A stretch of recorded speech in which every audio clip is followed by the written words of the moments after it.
Hi, I'm Courtney Kopietz. I worked with the Reese News Lab from 2012 to 2014 while I was going to grad school for science journalism at UNC.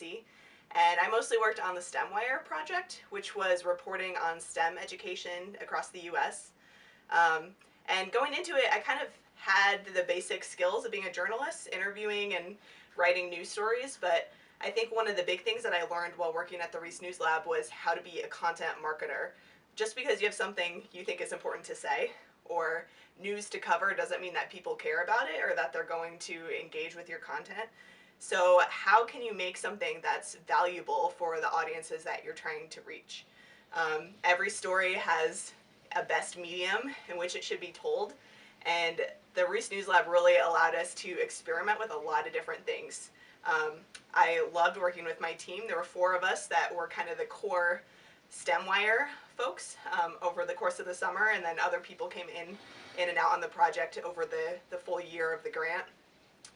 But it was such a collaborative environment and really encouraged experimentation, which I loved. And so one thing that I really continue to do that I started doing while at the Reese News Lab was the lab reports. So you try something new and writing up what you learned about it, collecting any data, if anything arose, and kind of using that to then inform future efforts.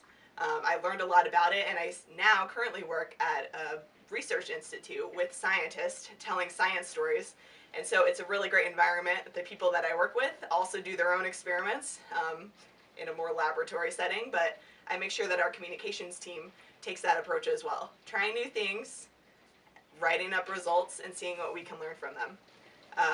And one really specific practice that I still do today that I learned at the Reese News Lab was how to run those facilitated brainstorming sessions. I think it's really great to get ideas on paper, kind of guided discussions to see what comes out of it, and it really helps develop a lot of the new communication strategies that I use in my work every day. So I loved working at the Reese News Lab. Thanks for everything, and I hope this helps.